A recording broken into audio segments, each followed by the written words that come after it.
Kolay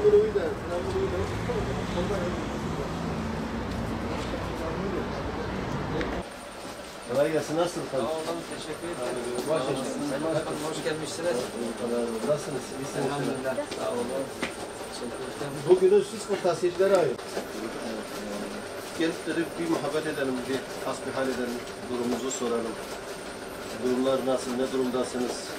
Devlet olsun, hükümet olsun tamamen biz kırtasiyecilere üvey muamele şeyini görüyoruz. Üvey evlat muamelesi yaptırıyorsunuz. Evet. Şu an hiçbir şekilde bizimle ilgilenen milli eğitim olsun, evet, bakanlık olsun, hiçbir şekilde kırtasiyeciler herhangi bir hak tanımıyor şu an.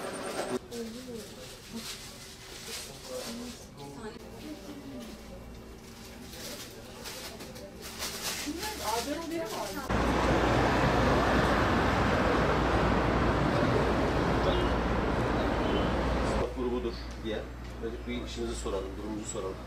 Nasıl gidiyor, ne var, ne yok? Çok sakin görünüyorsunuz. Ne geçiyor bana ya?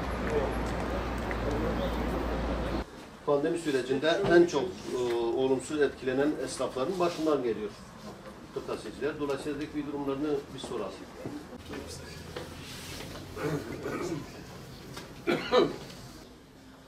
Rolü 3 tane sandalye. Seydim kolay gelsin. Rahman Olsun başkanım. Bunlar nasıl? Yani işlerimiz tabii siz de bildiğiniz gibi yok. Biraz ödenek sağlandı ama bizim gibi böyle küçük işletmelere ödenek sağlanmadı. Sağlam. Aynen. Küçük falan. Aynen. Küçükten fazla 40 kilometre yok. Aynen. Esnaf yok. Nasıl uçağın eşi? Selamun rahmetullahi ve Nasıl? berekatuhu. Kolay gelsin.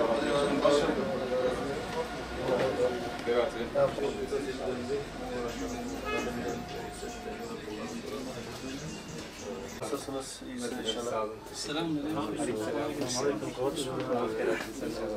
Nasıl pandeminin herkesi etkilediği gibi etkilenen sektörlerden bir tanesi de biziz.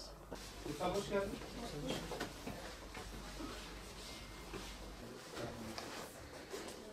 Yani çanta satışı şu anda durmuş değil mi? Değil mi? Ne kadar istediğiniz mal var elinizde? Yaklaşık 250 bin Bir çanta satışı. sadece. Bugün Batman'ın belli başlı kırtasiyeci esnafını gezdik, ziyaret ettik. Durumlarını, işlerini, satışlarını sorduk.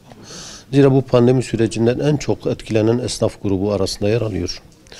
Gerçekten aldığımız bilgilerde bizim bu endişemizi doğruladı. Maalesef çok olumsuz etkilenmişler. Esnaflar, yani kırtasiyeci esnafı Ocak ayı, pandemiden önceki Ocak ayında fuarlara katılıp sezonluk ürünlerini alıyorlar. Ve bunu sezon boyunca artık taksitlerini falan ödemeye çalışıyorlar yaptıkları satışlarla. Fakat işte okullar açılmayınca, okullar kapalı kalınca aldıkları ürünü hepsi ellerinde kaldı. Özellikle kırtasiyelik malzeme ellerinde kaldı.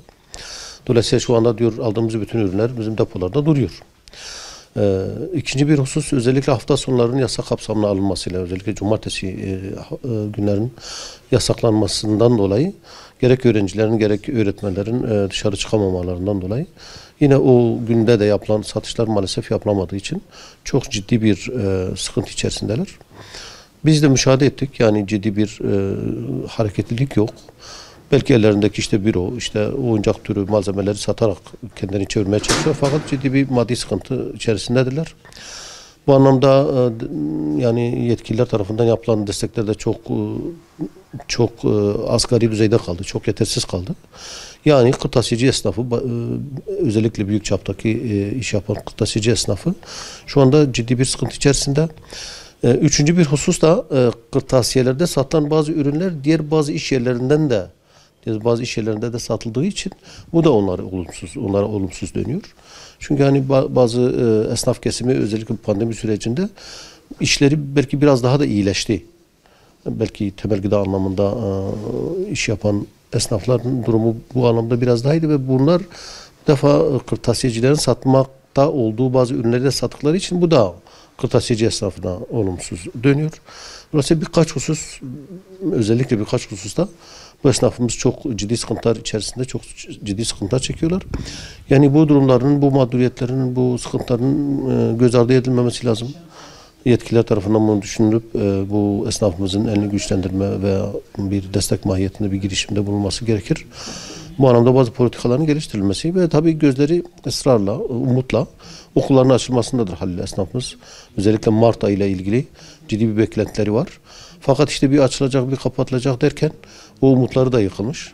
Ancak eğer önümüzdeki kısa sürede bu okullar açılmazsa bu esnafımız çok ciddi maddi sıkıntılar karşı karşıya kalmaya devam edecektir.